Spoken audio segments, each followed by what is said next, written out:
meters. That is why many people they get drowned in the rivers, ponds and lakes where they think that water depth is very less. So dredging is an activity we all do, all of us know that this is underwater. Therefore, many people they don't believe us what you do underwater, because at the end of the day you produce a hydrographic chart which shows the depth is 12.8 meters. So this is how it is. That is why my request to all of you, those who are in the field, not only we try to do good work, but it should look to be good. With this, I thank all of you for giving me a pleasant hearing, and I hope you enjoy this one-day seminar. Thank you very much.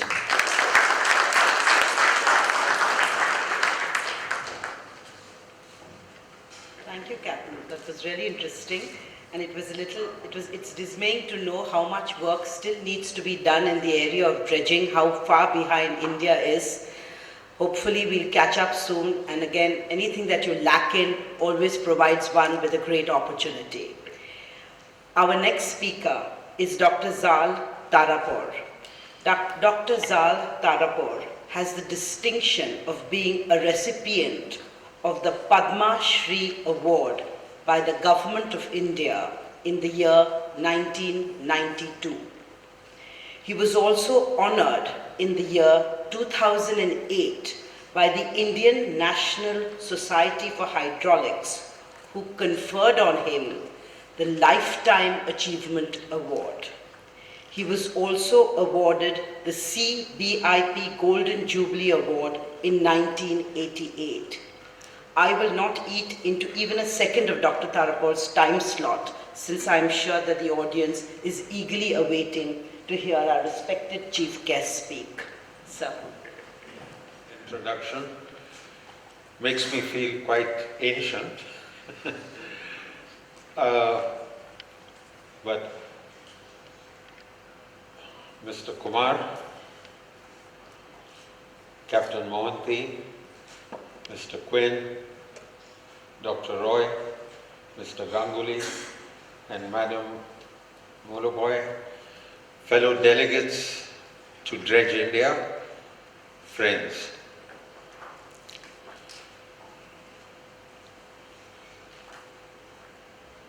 Most of the audience knows the role of a priest in a temple. But as a matter of a little explanation to Mr. Quinn and other foreign delegates, let me mention that within a temple, God resides, and a priest is essential to be of service to God. Now, the priest has to be there on full-time duty. On good days, there are many devotees. On many days, there are none. And the priest has to do his attendance to God. Now, the priest is also human. He has certain biological needs. He has to go to the loo occasionally. And he has to find a substitute for doing his duties. So, those of you who know the term gunkal, the gunkal is a stone which, in the absence of anyone, the priest removes his garland and puts him on there. So, the gunkal is a representation of the real priest. Now, around 10 days ago or so, Mr. Ganguly phoned me and asked me whether I could make a contribution here, and I said, okay, I'll scratch my head, and I wrote something out and sent it. Now, little did I expect that he would put me here on this dais and expect me to talk about something more as a replacement of the real priest who should have been here. So much of what I'm going to say is that of a gunkal, Now let's get back to our real topic of dredging. Mr. Kumar has already spoken of the various facets and the various areas of dredging. Mr. Quinn has also spoken about what equipment can do, and Captain Mohanty has described the whole panorama of dredging here. Dr. Roy has brought in an important element of the environment and the importance of the dredging process to the maintenance of the environment, particularly, as he called it, the benthic environment. Now I'm going to speak to a related aspect of dredging, which is what we call dredged disposal. Dredging and the necessity for dredging, for bringing in ships, bringing in bulk carriers into the port, is recognized. And when we talk of the environment, we are trying to minimize that damage to the environment, which is taken as an essential element for bringing in the transportation of goods from the ocean into rivers, into homes. Now when we come to, I have to change my glasses.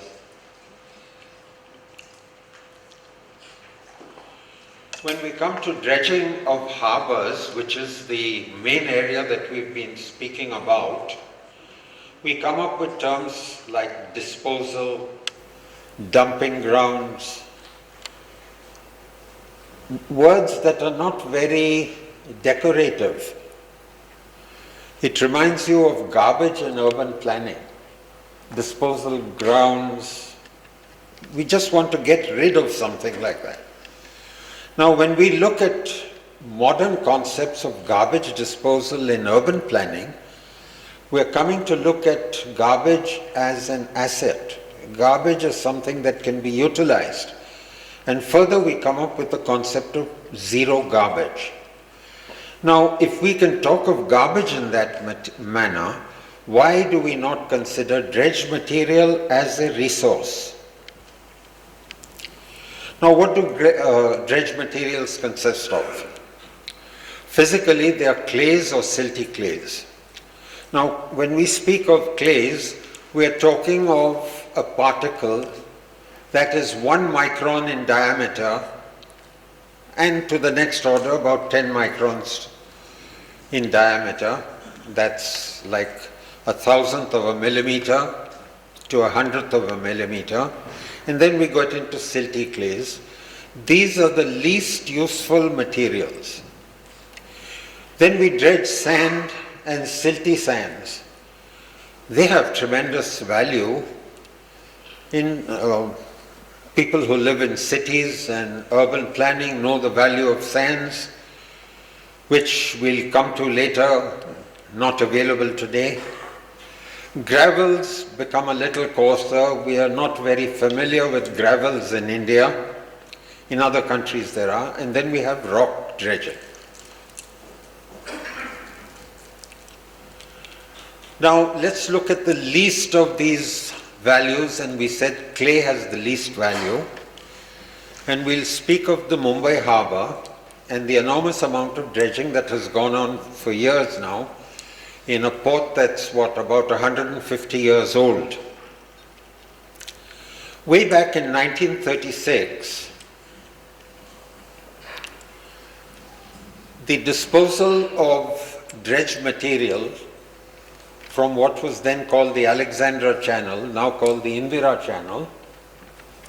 This is in the 1930s, around 1936, was disposed of on what is today called the Suri area. When they looked at it, they said, okay, this is just a disposal area. The value of this land is zero.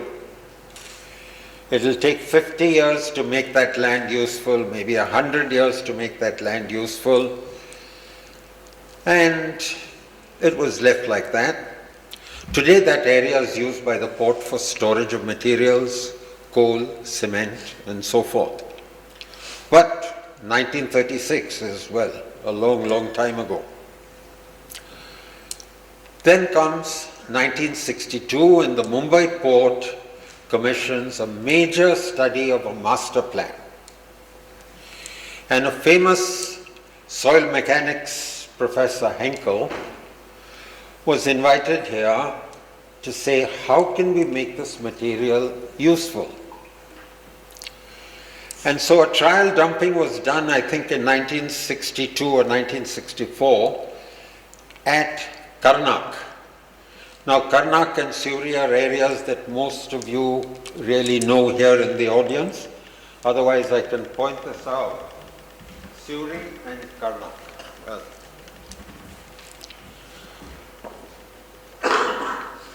again, through the master plan, various suggestions were made in order to improve the soil and make it usable land, including what were at that time called cardboard wicks.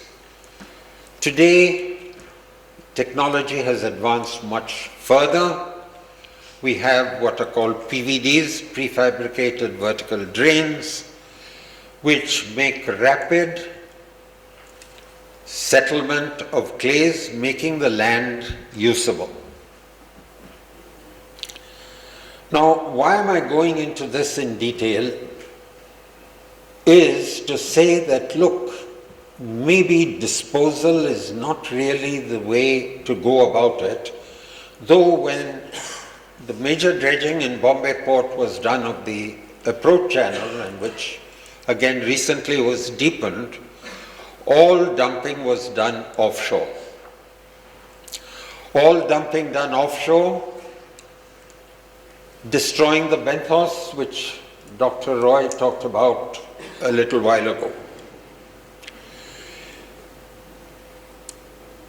The argument, therefore, that I am posing before you is, should there be offshore dumping damaging the environment, or should we use the material as a possible useful material?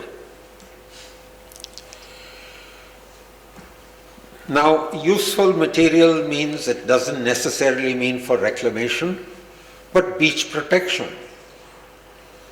This was recognized in the 1930s at the port of Visakhapatnam. The science of coastal engineering stems from World War II, what we may say the second half of the 20th century. Littoral drift was not really understood.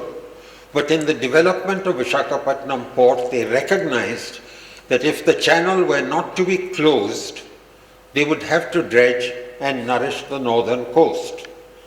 And this nourishment process, probably the most successful experiment is that at Visakhapatnam port.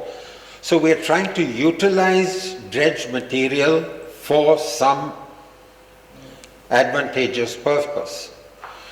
Now here is a case of Paradip port. You can recognize the south breakwater here, which is the main protective breakwater, completely encompassed by sand. And look to the north, and you've got no sand there, the whole port area being eroded, so much so that the erosion goes right to the mouth of the Mahanadi. A failure to utilize material which has accumulated by nature and transporting it to the other side. Now, a new port at Karaikal, Union Territory, very good sand, no clays like Mangalore or Bombay, where disposal is a material factor. The Environment Ministry recommended that as much as possible of the sand be used. There was about 20 million cubic meters of removal. it was found uneconomical to use it for reclamation. Much of it dumped away offshore. Can we have used it? Another case is the Dredge Ro-Ro jetty.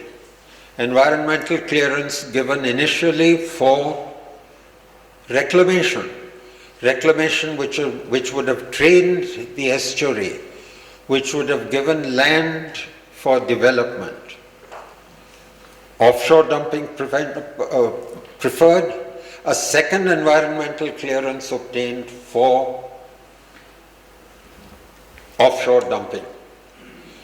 Impacts on benthic life I will not go into. I think Dr. Roy has talked of it in some detail.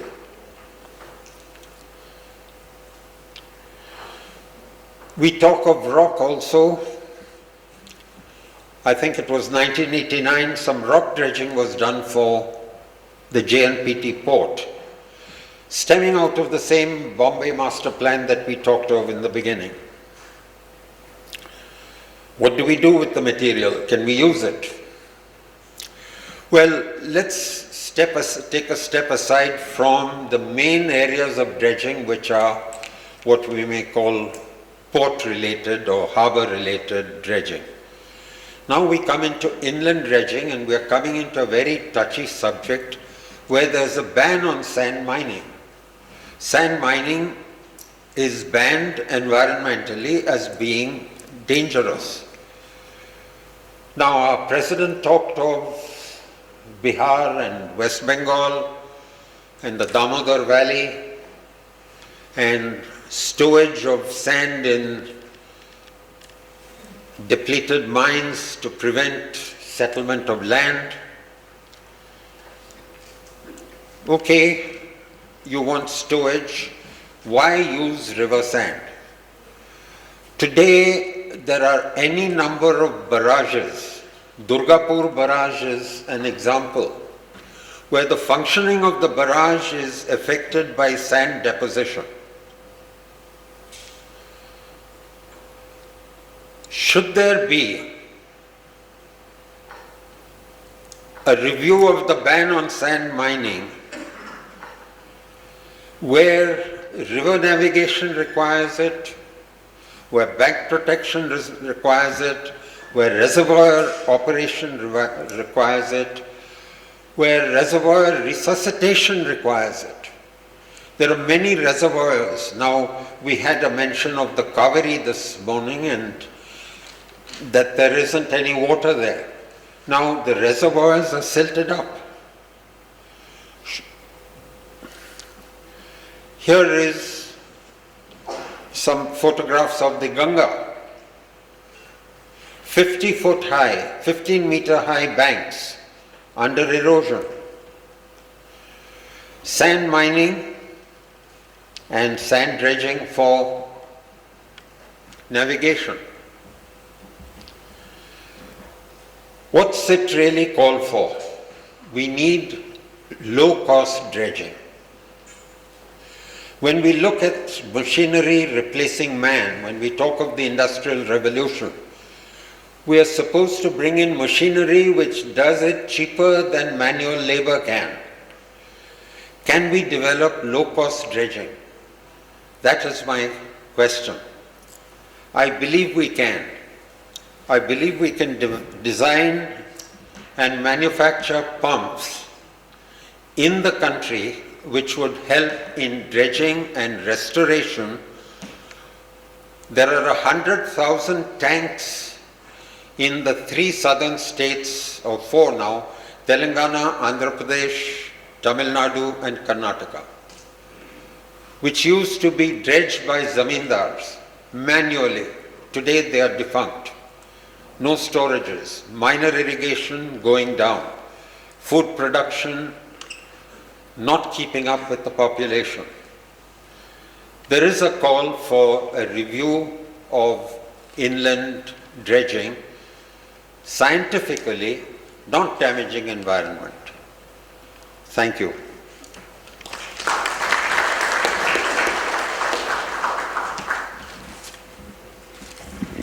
Dr. Tharapur, my humble apologies if I made you feel ancient. My intention was to get across to the audience your immense experience and very impressive achievements.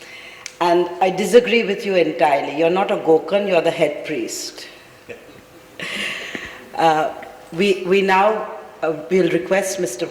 Kumar, the President of Innovation, to please give mementos to all our dignitaries on the dais. And then to wrap up, we'll request our convener, Mr. Ganguly, to give the vote of thanks.